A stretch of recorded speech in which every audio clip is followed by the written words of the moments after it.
I'm Matthew McCabe. Welcome to Miracle Voices. Each episode, we will be delving into stories of forgiveness, healing, and transformation that have come about from integrating the principles of the book A Course in Miracles. If you want to learn more about A Course in Miracles, visit www.acim.org. If you'd like to visit the Miracle Voices site, please go to www.miraclevoices.org. If you feel inspired to make a love offering, please visit us at miraclevoices.org/donate. All donations go to support the work of the Foundation for Inner Peace, the publisher of A Course in Miracles. Now here's your program. Hello, everybody, and welcome back to another edition of Miracle Voices. This is your co-host, Matt McCabe. I'm here with my co-host, Tam Morgan. Tam, how you doing in 2024? Oh, it's a good year. Good. Like every day that's good, it's a good year. And even if it's bad, it's a good year. You feeling We're zazzy? learning on attachment. Yeah. Good. In this happy dream we're entering. Good dream. Yay, dream. Good. How about you? Feeling good. Feeling good. Right. Ready to go. Energized. Okay. And our guest today, I'm really excited about, is Celina Granato. I said it the wrong way. It's Celina Granato. Welcome, Celina. Thank you so much. Any way you say it is perfect. No problem there. I'm sorry. I want everyone to know that Matt really practices. Yeah. And that's the way the year is starting. It's all perfect. Yeah. Well, Celina, welcome to Miracle Voices. Where are you sitting in the world right now? Thanks so much, Matt and Tam. I'm so happy to be here. I am actually in the U.S. in Southern Nevada. I live about an hour and 15 minutes north of Las Vegas. So everyone says, oh, you live in Nevada. It must be Las Vegas. Well, no, not quite. I am in the same county, but north of Las Vegas. So I live very close actually to the states of Utah and Arizona, almost right on the state lines. Okay. So yeah, out in the desert. Yeah, Sin City is close, but you can just go into Las Vegas and be like, hey, I just want to remind you there is no sin. Even though you're in Sin City, there is no sin. Absolutely. You know, you can use and do the practice anywhere and everywhere you go. So that's a good remembering. They should call it Sinless City. Yeah. Sinless Although City. they probably wouldn't get as many tourists. People, they want to do something they're not normally doing. You got a point. Okay. Very true. Yeah. Okay. So do you wander off into the desert ever, like for walks or anything like that? Or do you have that kind of nature around you? Yeah, that is a good question. Being in the desert, yes, we have great hiking trails. There are places to go. It's different. I have not always lived in the desert in the Southwest. So I do wander a little bit. Maybe being here at this time of my life is symbolic in some ways, going deeper, walking in the desert. I don't know. I got to put some thought into that. But I do a lot of hiking. My partner, Joe, and we actually travel around quite a bit and check out the state parks. And there are a lot of lovely places nearby that we like to go and check out. Oh, good. And explore. Yeah. Well, Celina, why don't we start with how A Course in Miracles came into your life? Love to hear that story. Yes, of course. So how it came into my life. Well, it has been now about 20 years, almost 20 years since I have become a student of the Course.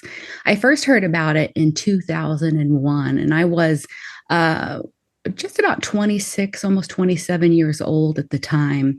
And I should preface it by saying that I've always been a person who has had spiritual leanings. So even since I was a kid, I remember growing up and having these really deep thoughts and deep questions about who am I and what is this about? And am I really here? Even as young as 5. So I've always been interested in spirituality.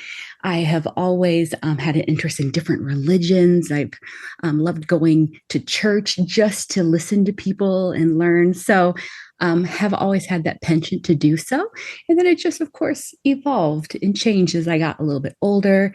I had a few mystical experiences as a teenager and young adult.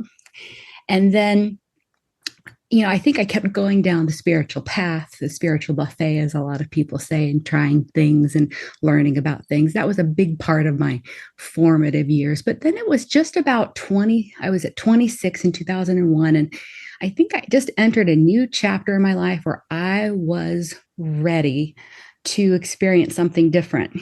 I was only a few years out of college and working in child welfare, actually, in frontline. I was working as a counselor. And so, at that time, working in child welfare can be very difficult at times.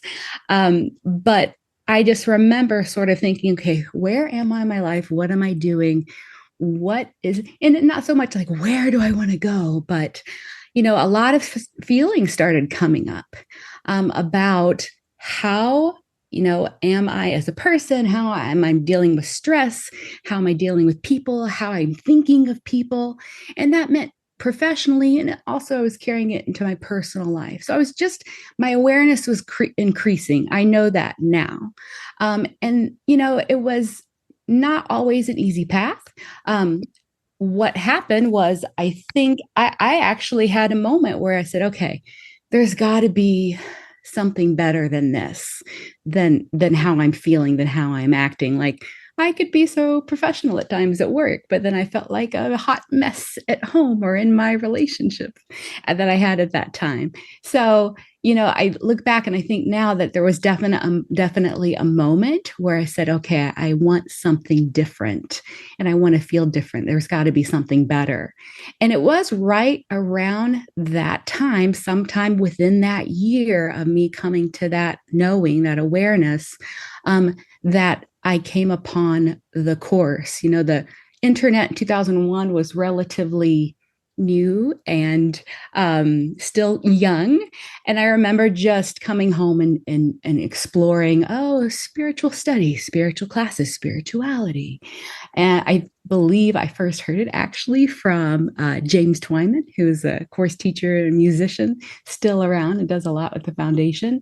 But that's who I first heard it from. So it took me actually a few years from 2001, even though that's how I came to know it. It's sort of like entering a pool and just going into the shallow end and just creeping to the deeper end. I was immediately drawn to the course. I heard some things that I thought, oh, what is this about?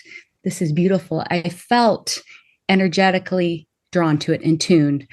It was actually a couple of years later. I never got the book, but every time I heard A Course in Miracles, I'm like, oh yeah, I want to learn more about that. And then about 2 years later, I actually got A Course in Miracles as a gift from someone unexpectedly, who said, oh, I was at a Unity church and I was given this, and something tells me I need to give it to you. So that was 2003.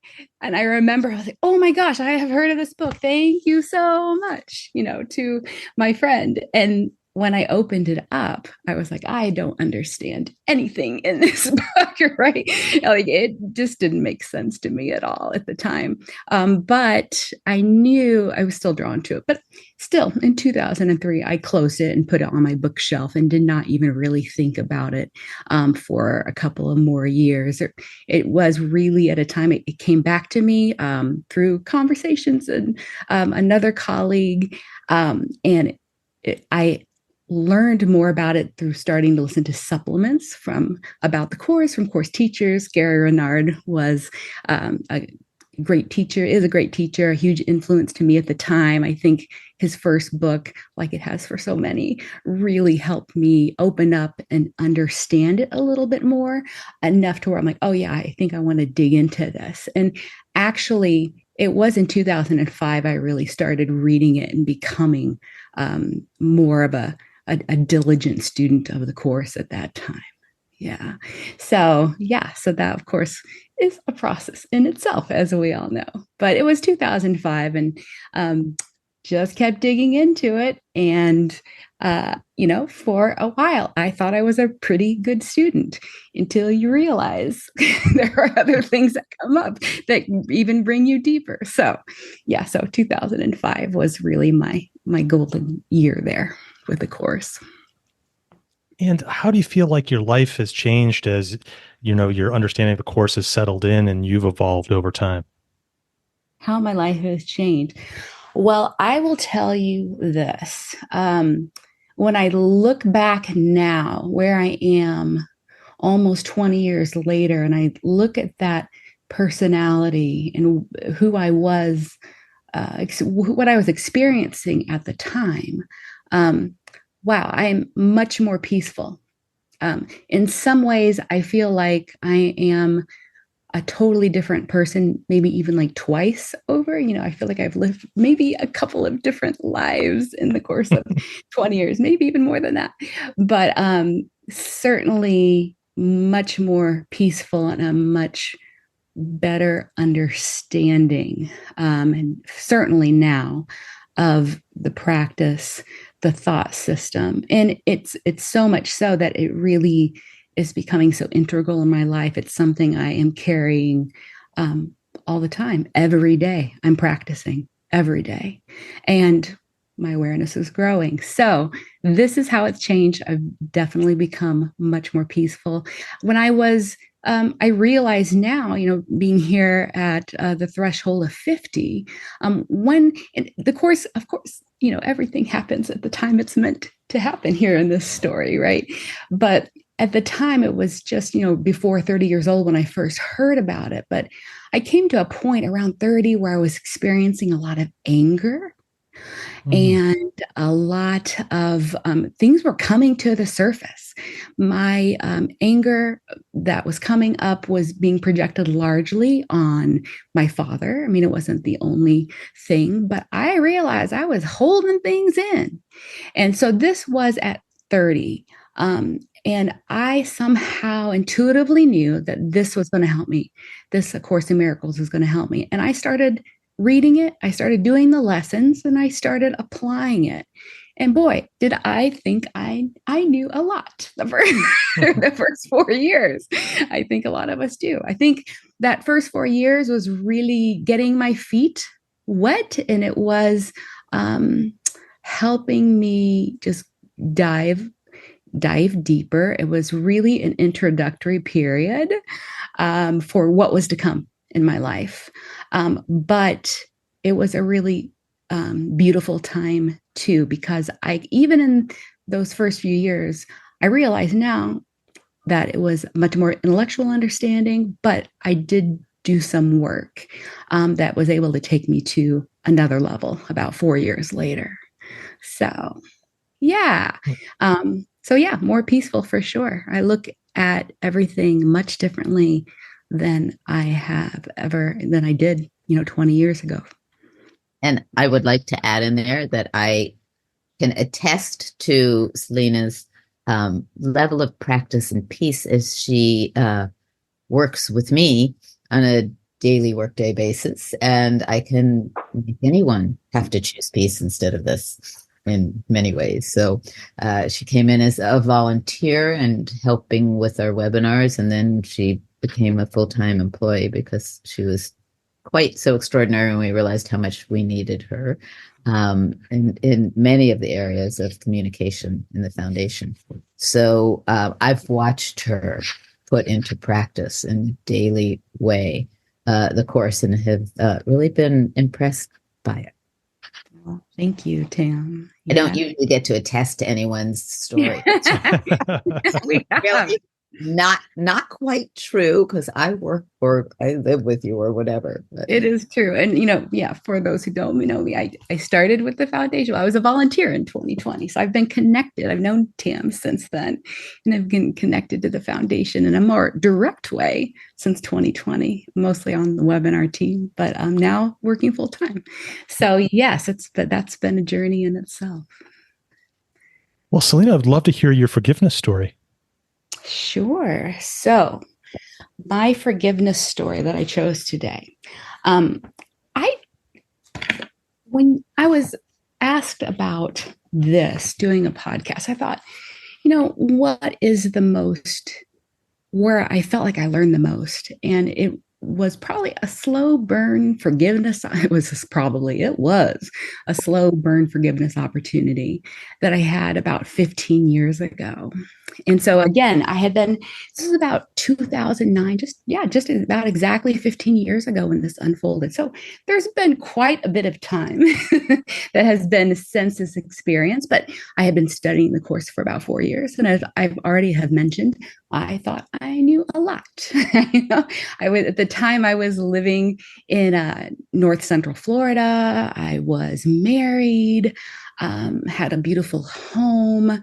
And I was actually not working at child welfare at the time. I was still a nonprofit, but I was working for hospice at the time, and doing some bereavement services as well as volunteer coordination. So, I thought I had a pretty good life, and I thought I was really on a good path of learning. I was pretty diligent student, especially going 4 years in. I had attended some, course discussion at a local Unity church and reading books and hearing authors. And I thought I knew my stuff.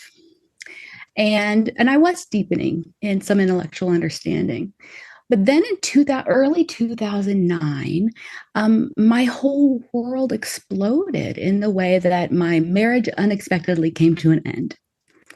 And so this was a person that I had a relationship for a really long time. We were together for probably about 12 years, 12 and a half, going on 13 that year.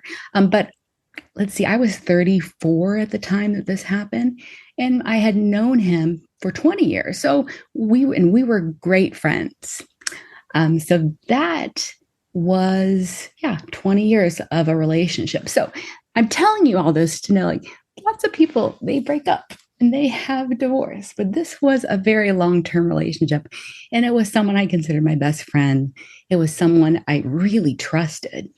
And it was, important to mention that because when all of this happened so unexpectedly, I was completely shocked. And I was I felt like the rug was just taken from underneath me. And it happened very quickly too. So I had a very good relationship with my now ex-husband, at least I thought so. And we did everything that people do in relationships. And, we were both growing, we were both working. We had our own sets of hobbies, but also did things together, and so on and so forth. But there was a disconnect that was starting to occur. Hindsight's 2020. When I look back, I'm like, oh, I can start to see this and this now, and some things that were happening. But it really came to a head early 2009 when I discovered that he had started a relationship with somebody else and had an affair. And it was such a shock because he was my best friend, someone I trusted, and someone I never thought would do this to me. There's something I remember always saying to my friends. I said, if there's anything I know about this person, is he is so faithful. Like, he is so dedicated. That was one of his glowing traits. That's how I perceived it anyway, and felt very safe with this person. So telling you all this because it was really quite a shock when it happened.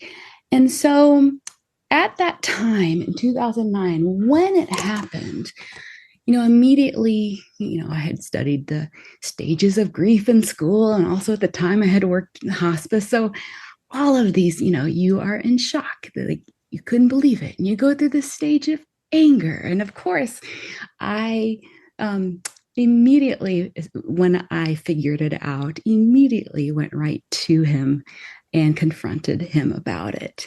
And here I am, 4 years into the course, but oh boy, was I so surprised, angry, overwhelmed, you name it. And that is really when the rubber hit the road for me. When it came to my experience and my practice and the opportunities that opened up after this, were really quite amazing. So I fast forward a little bit. Obviously, he's my ex-husband now. But in the process of this, not only did, our relationship break up, but this person asked me to leave. This is a house that we had built or we had bought together, and I had decorated so beautifully. And, he asked me to leave. And that meant not only leaving my home, my community, my marriage, but also, I really liked my job at the time. It was really leaving all of these different aspects. This didn't hit me fully until a few weeks later. But within a very short amount of time, not only did my relationship end and this person I trusted completely betray me, but I had lost my home, my community, everything, that we were building up together. It was a lot. It was a lot. And not only those things, that's really just a small part of it. But what really hit me emotionally is that someone that I was so close to could betray me. And that was the slow burn. It was that feeling of being betrayed by someone you trusted. And also, as a result, because of the different dynamics and some things that happened, there was no ever closure or coming back. There was no acknowledgement. So there was, from my perception, my experience was that I was discarded. It was like, he left the house, please leave. You've got a few weeks. I'll get an attorney. There was no ever discussion. Like, he had just, boom, went ahead and moved on.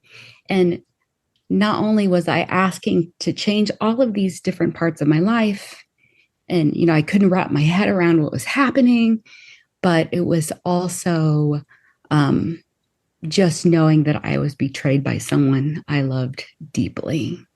And and this was a really huge part of my identity and who I thought I was. So that opened up a lot of experiences for me. And that was the hardest thing to come to terms with. So another aspect of it is there has never been any connection since then, since the breakup. Pretty much everything was done. I think I saw him once for a meeting for, during the process of the divorce, but there was never any ever coming back, any acknowledgement, any, hey, let's talk about this. It was simply, I felt that I was discarded.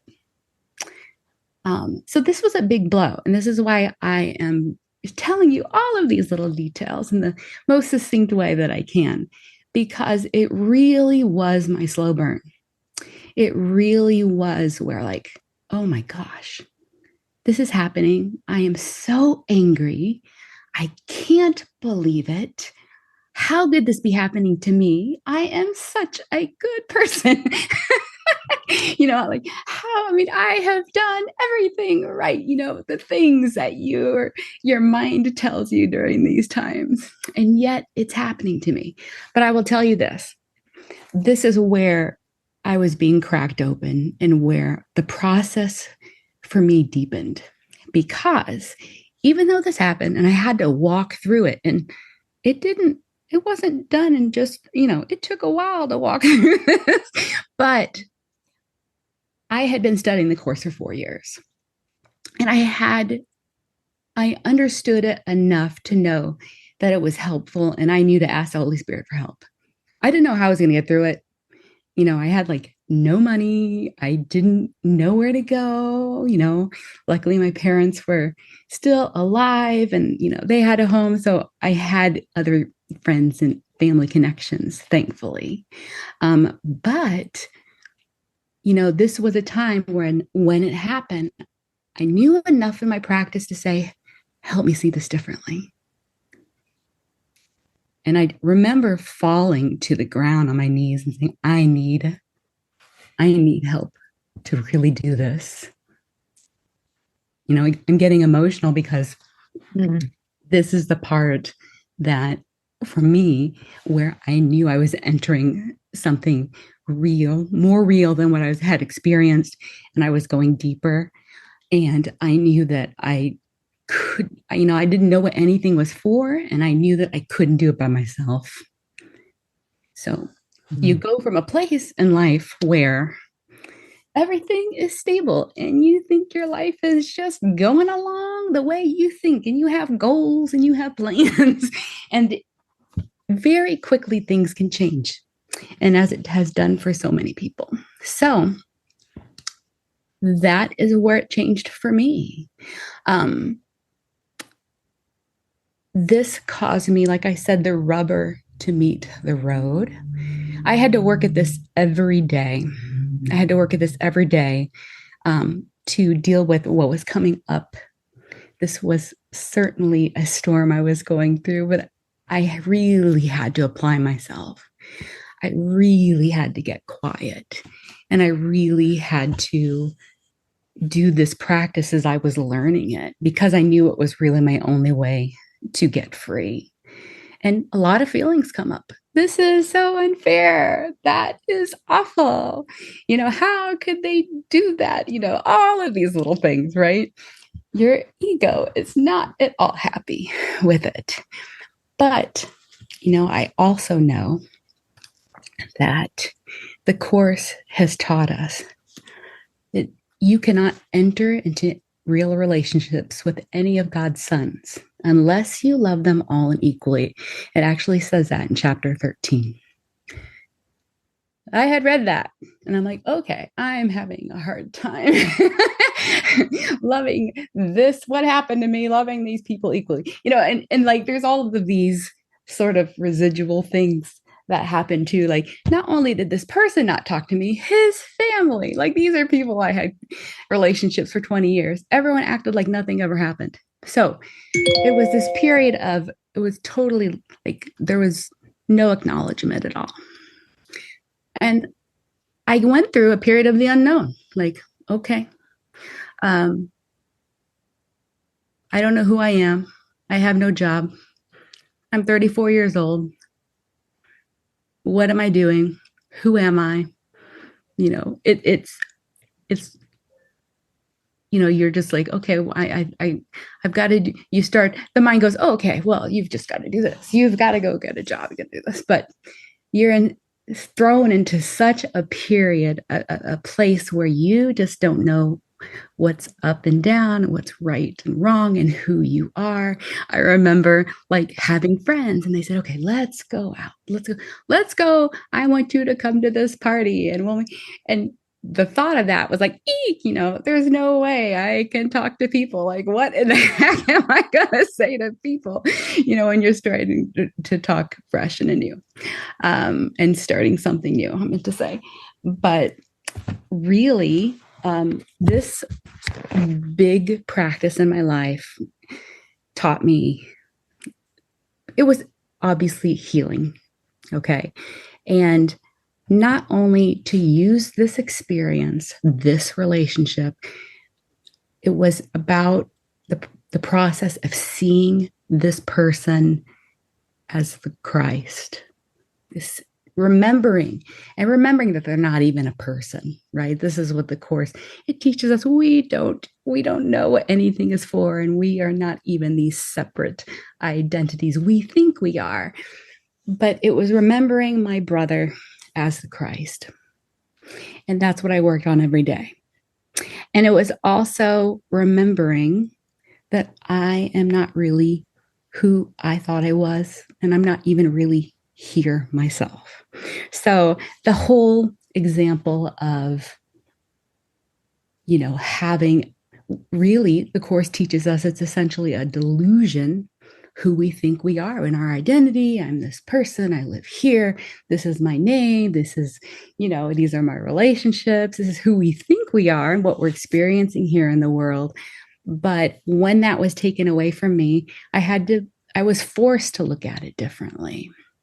So that was the process of healing for me. That was what came out of quite a few years of practice on this. And yes, here I am, happy to say 15 years later that I have obviously, now, I work for Foundation for Inner Peace. Like, a lot of things have happened and changed, and I have done just beautifully here in this dream, but I've always done it with guidance from the Holy Spirit who's led me through that. So when these times happen, there is a lot of opportunity to continue to ask for guidance and to remember on how you are looking at the dream. How are you looking at the experiences you're going through? Tremendous practice for awareness. And, really, as you deepen in this practice, you become more vigilant at it.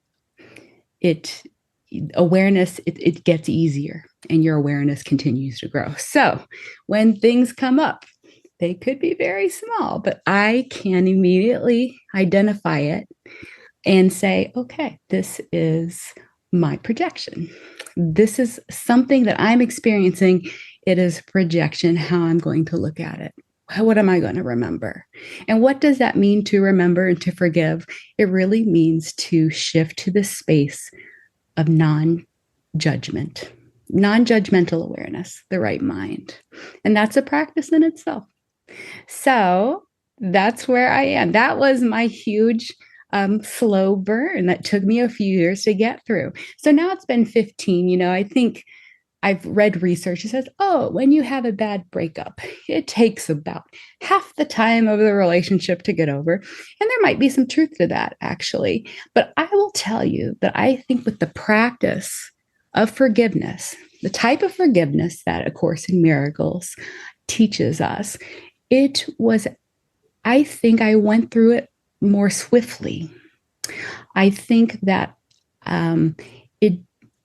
I got over a lot of the burn probably within a year and a half to 2 years. I'm not saying I forgave it all in 2 years, but I was at a much different place I was at a much different place within about a year and a half to 2 years from that.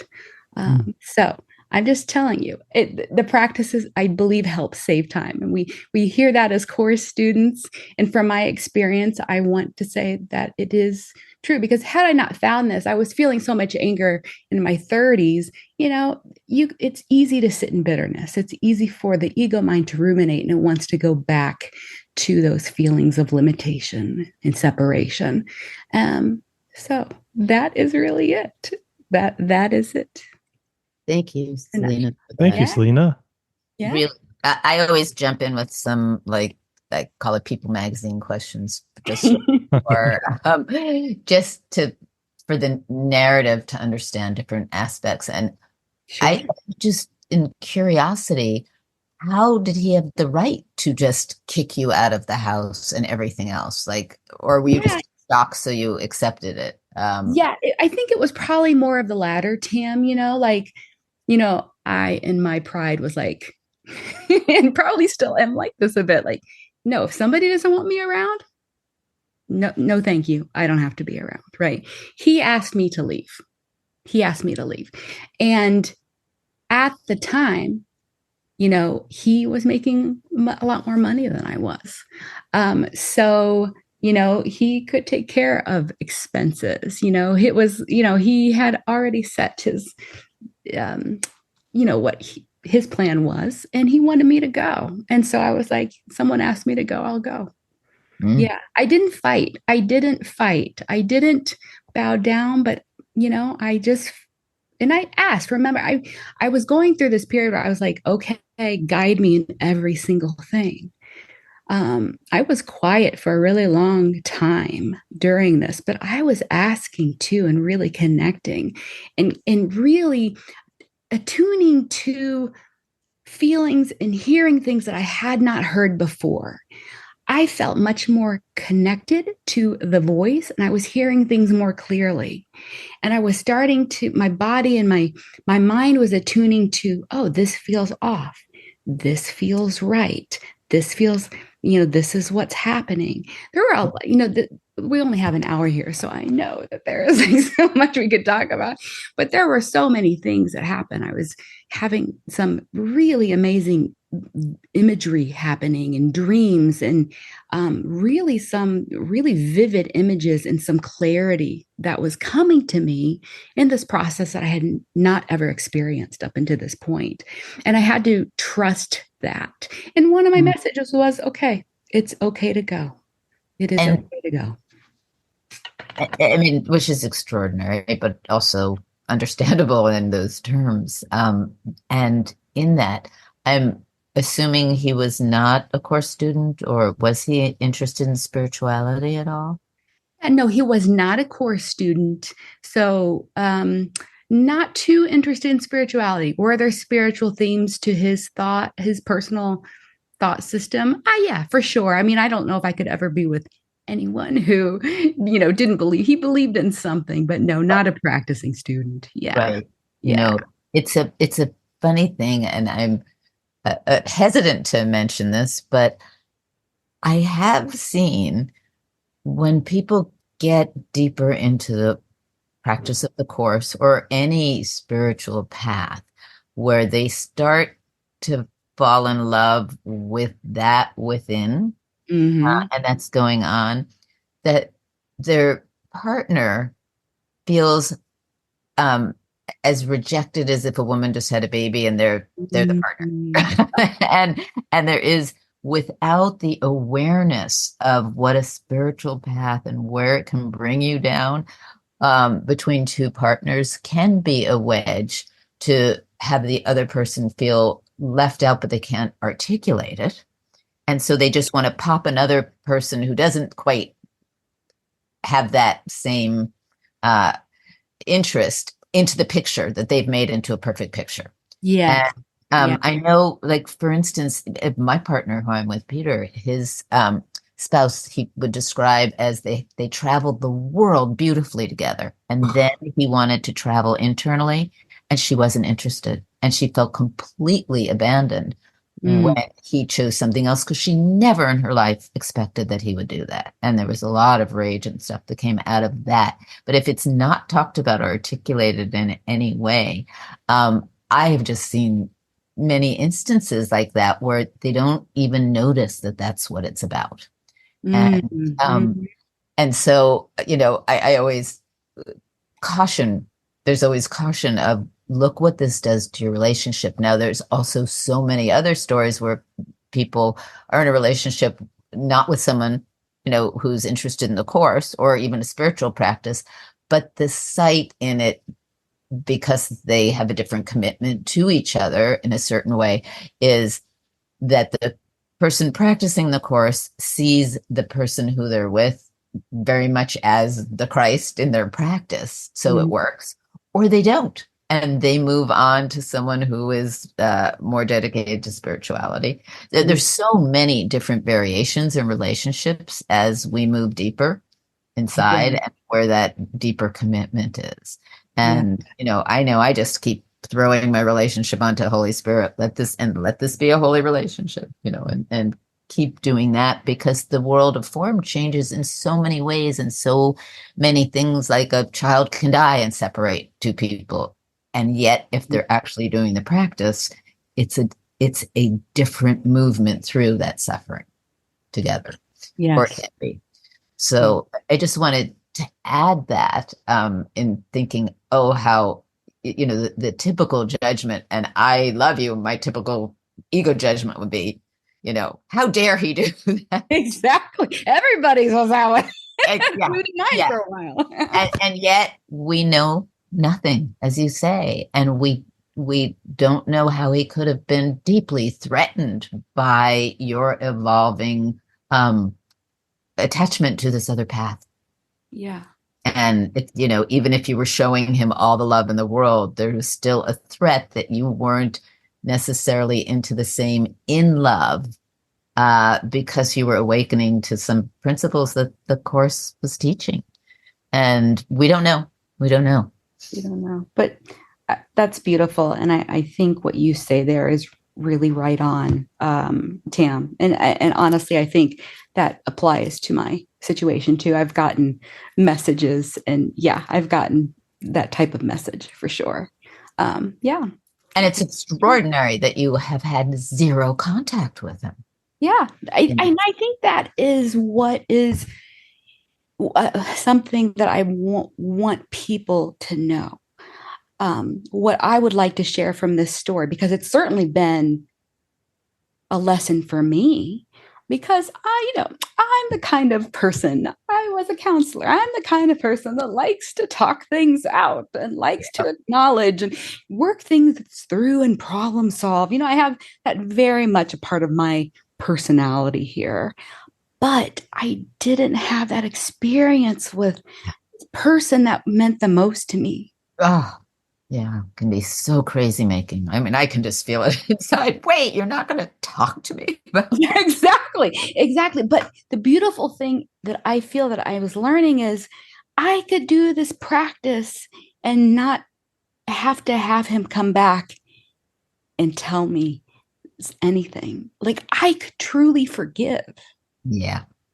And have you had that completion moment of forgiveness, or is it still, does it linger at all? Yeah, you know what? It's a really good question. I'm not sure I can fully answer that.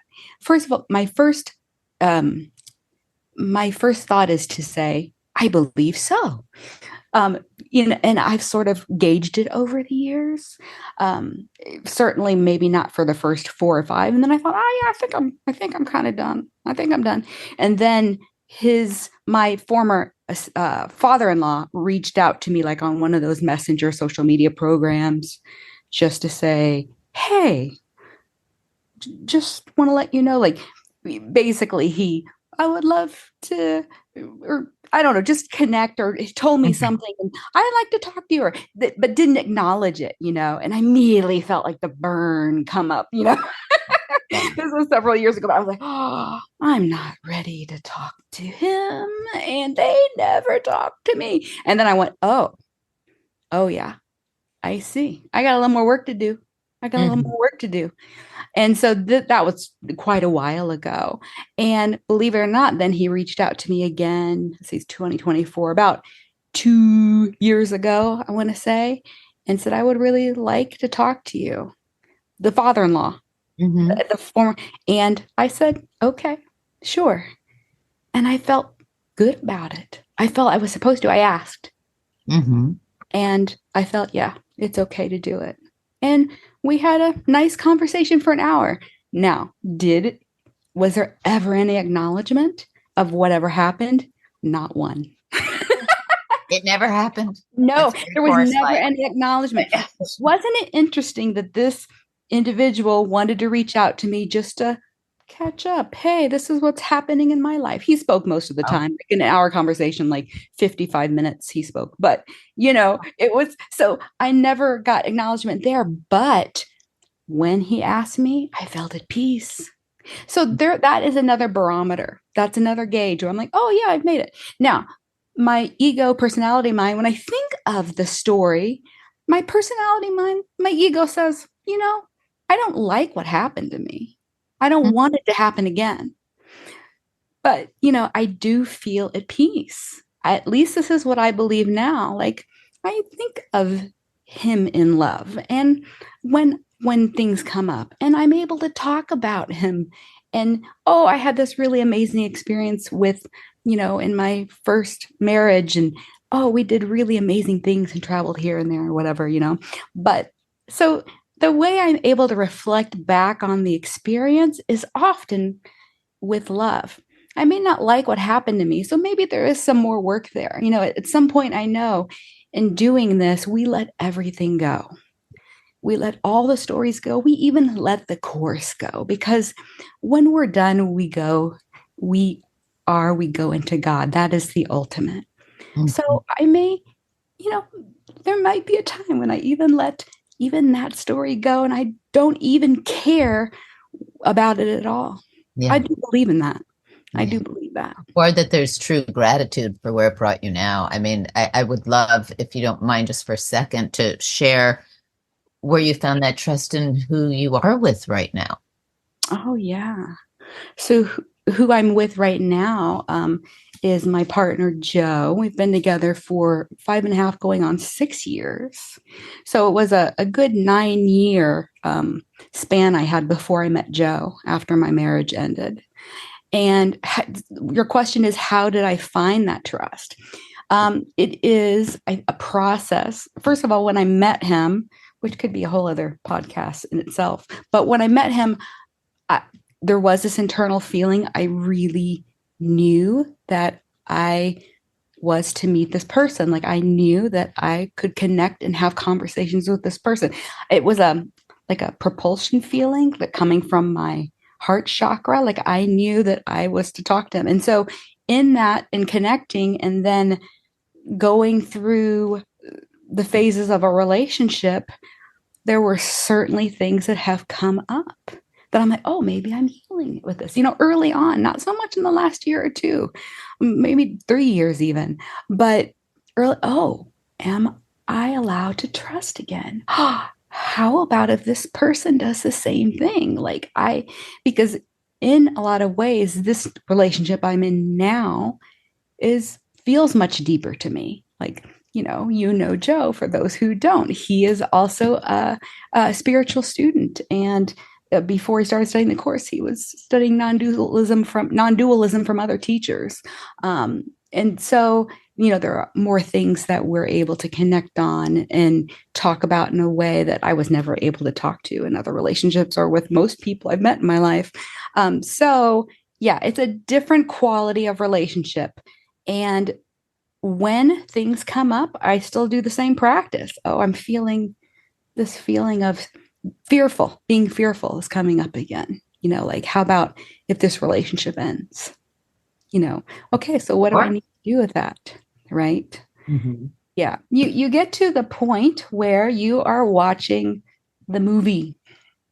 You're watching the movie. You realize you're watching the movie. And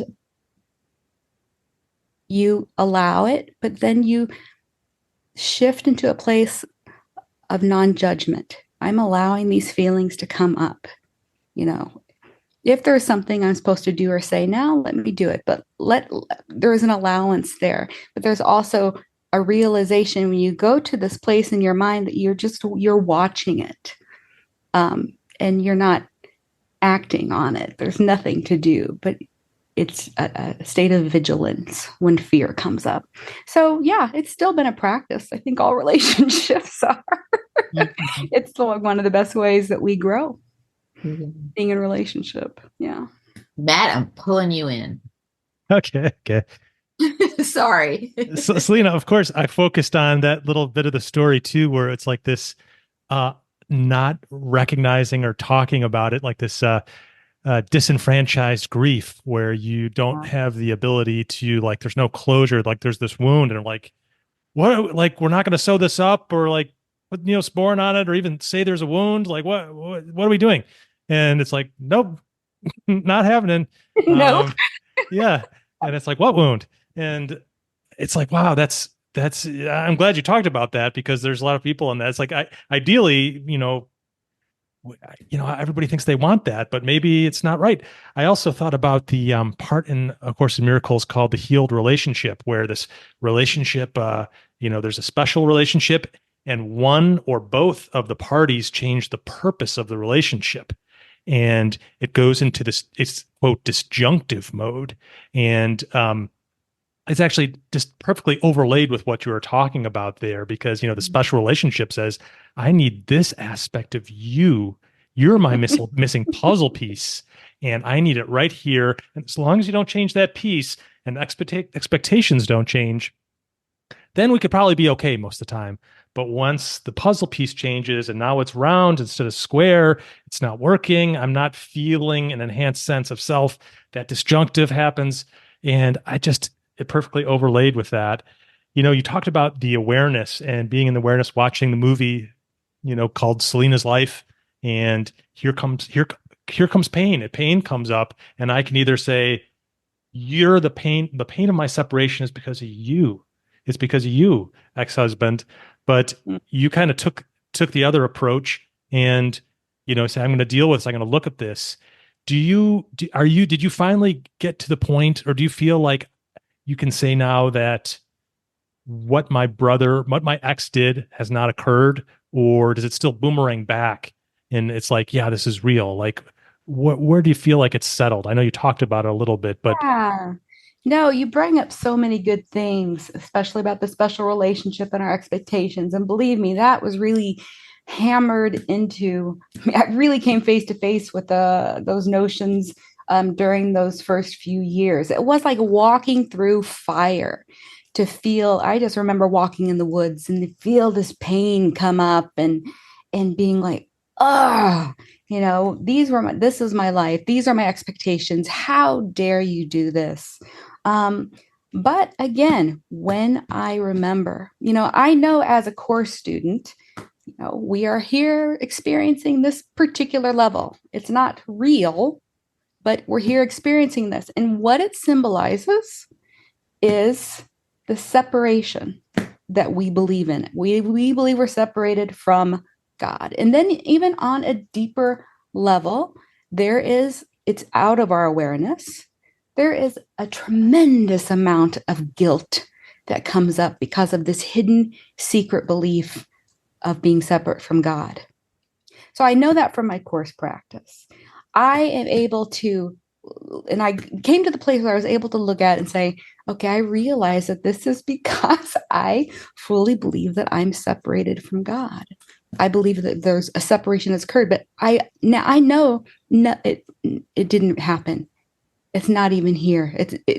It's not even real. Nothing happened. And this is just a symbol of the belief in separation and guilt that has come and is playing out in this story. So yeah, it's taken some time. I got to a point like I am able to look at that, and I still am able to look at that and say, oh no, this is from me. This is my projection. This is me. And I say that, just to be relatable. It's not really even me. It's what's coming up, right? Because I'm not even a person.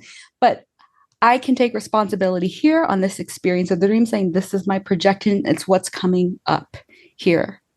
And of course, the course talks on a couple of different levels, but there's only one of us, the one Son of God. And it's a one Son of God has that deep belief of being separated, and it never really even happened. So yeah, I would say I'm there. I think I am there like most of the way for this story in my life. Absolutely. I learned a lot. You take a look back too, there's a lot of gratitude because, there's a gift here with this relationship, this karma, if you will, of two, we're not souls. That's a separation concept, but I'll use the phrase like it's like two souls doing a cosmic dance. And what a gift I was able to receive in this experience of the story to show me my deep beliefs. Oh. Yeah. So yeah. And like I was telling Tam, there's a part of my personality now that says, I don't like I don't like that happened. When I think back at that story, I don't want that for me again. I don't want that for anybody. But so maybe that's what is left from there, if there's any residual stuff left. But is there a feeling of condemnation? It's a preference. Is there a feeling of condemnation? No, there's not. Largely not. So we'll see.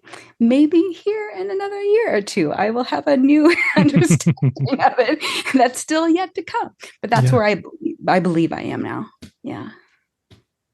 Well, when you get into a big ego storm, Celina, what do you do practically to get back on track? How do you cool off, get back into a God-centered mode instead of an ego-centered mode? Mm-hmm. That's a great question. And I love that phrase, ego storm. During this process, the story I shared with you, I explained earlier that I was receiving a lot of very vivid imagery, sometimes in dreams when I was sleeping, sometimes when I was awake. And I remember at one point I saw myself in the middle of a storm out in sea. And It was like from the perspective that I was there and I couldn't see land anywhere. Okay. I was in this vast unknown. It's night out. It's storming heavily. And these huge waves are crashing over me. And the waves represented that pain of that we often experience when we are walking through the fire. But at the same time, I saw myself in this image where I was completely still. And the awareness came that I was anchored to something. I'll use the word anchor. I'm not even sure if that's right, but I was completely still. And even though I was watching it, the storm, the pain would come, the waves would crash over my head. And I was just anchored to something that was symbolic of reality, much more real, truth, oneness, watching this storm. Now, that image has helped me many times when I remember, like, oh, this is really painful. I am not liking what's happening, whether it was this story or the multitude of others that have happened in the last 15 years. But I remember that you shift to this place where I say, I'm choosing to go to a place of non-judgmental awareness. I'm going to watch this. I'm going to allow these feelings, but I'm going to watch it. And what you realize, we are very afraid of pain. We are. And we are really afraid. Like, what does the Course say? Hold on a second. Okay, like later in the Course, it says, there is no statement that the world is more afraid to hear than this. I do not know the thing I am, and therefore do not know what I am doing, where I am, or how to look upon the world or on myself. This phrase completely is a perfect summary of that experience, that initial experience that I was going through. And I think it's often the perfect summary of an ego storm, because we're really in an ego storm because we are afraid. There's no statement that is more in this world that is more afraid to hear than this. I do not know this thing that I am. But you get to this point in your mind when you're vigilant and you shift in your mind of this non-judgmental awareness, you actually just realize you're watching it. You're allowing things to happen. There's not anything to be afraid of. You might be thinking you're feeling something, but you're actually watching it. And the more you can go there, and that has been my practice, that's what I do in the storms. And I often have that imagery of being in a storm at sea, but knowing I'm really, truly just completely still watching the waves crash over my head and not being harmed at all. That's beautiful. Well said. Thank you. And now it's come to the point where we must know your comfort food, Celina. We must. What a shift in direction here. Yes. Okay. So it's good to end on light. So it is funny. Comfort food. First of all, we could do a whole podcast on comfort food. I will tell you that. But I am a Midwesterner here in the United States, through and through, born in Chicago, raised in the Midwest, lived there until I was 26. So the reason I bring that up is because I think the Midwest is like the capital of comfort food in this country. Yes. Maybe you'll agree with me, Matt. Yeah, it's the winters, I think, is why maybe. And so when I was thinking, oh, what is my comfort food? The easy answer, and Tam will know this because we share a love for chocolate, is I want to say chocolate. But if I'm to go a little bit deeper, I'm like, okay, I grew up, I've had so many delicious comfort foods. There's a few I can name. But if a few years ago, I moved back to Michigan for a couple of years. And I grew up in the Midwest, but I grew up like born in Chicago, raised in Indiana, and not as familiar with Michiganders, but I became to be. And I tasted some of the most delicious comfort food I think I have ever had. There is something in southeastern Michigan called the bumpy cake. I don't know if anyone else knows this except Michiganders, but it is essentially like a chocolate devil's food cake. It has like a buttercream frosting they put on top of it, and it makes these little bumps. I think that's why they call it a bumpy cake. And then they cover it in this chocolate ganache. And I never have tried anything quite like that. So that is one of them. I will share with you. That's a good one. Cake. Have you guys heard of it? The bumpkin cake? Bumpy. Bumpy. Oh, The bumpy. cake. Yeah, it started from, I had to look it up because I'm like, how come there are so many good things up here that I've not heard of before? But there's a certain confectioner, I think, in southeastern Michigan that made it a really long time ago. They invented it, but it's very popular, the bumpy cake. You can go somewhere, talk to a local, I want a bumpy cake, and they'll tell you where to get the best bumpy cake. So that was really good. Oh my gosh, that sounds good. It's delicious. And, I always thought, oh, Chicago deep dish pizza. Sorry, Matt, I have to tell you this. It's the best. And then I went and I did Detroit style pizza. I got to tell you, I like it better. It's my favorite. So those two things I'll share, Detroit style pizza and bumpy cakes. Good. What is Detroit style pizza? Is it thick crust, thin crust? It is a thick crust. It's square. I don't know how else to explain it. Maybe if you explore online, you'll see pictures of square pizzas. But I don't know if I've had pizza that good before, except, well, there are some pizzas in New York I've liked. But yeah, it's very good. It's very good. It's a good go-to. Detroit style pizza. Oh, I'm a thin crust pizza person. Grew up in New York with that. But yes. I can open up. Yeah, I've never heard of Detroit style pizza. I'm learning things here. That's me too. Like I said, I was such a proud Midwesterner, and I'm like, there are things that I feel like I'm just learning the first time here in my 40s. But that's it. And another one too. They have this ice cream called Blue Moon ice cream.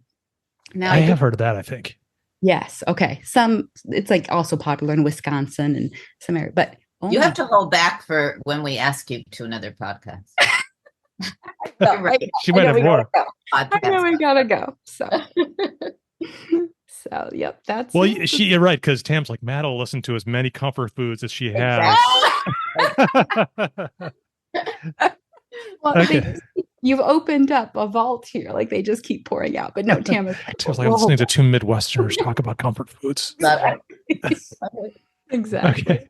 Well, Celina, thank you so much for coming on Miracle Voices and sharing your miracle voice. We really appreciate it. Good luck with the rest of the year out there in Nevada. And thanks for turning us on to these comfort foods. You had such a delightful forgiveness story. We really, really appreciate it. I'm sure a lot of people will find comfort in hearing it. Absolutely. Thank you both so much, and Happy New Year to you, and Happy New Year to everyone. Thank you. Thanks so much for listening today. Please subscribe to Miracle Voices by hitting the subscribe button on your podcast app. If you are enjoying these conversations, please consider leaving us a review on Apple Podcasts, Spotify, or whatever podcast app you use. And lastly, please visit us at miraclevoices.org and join our newsletter so we can stay connected. Until the next podcast, I want to leave you with my favorite course quote: "When you want only love, you will see nothing else."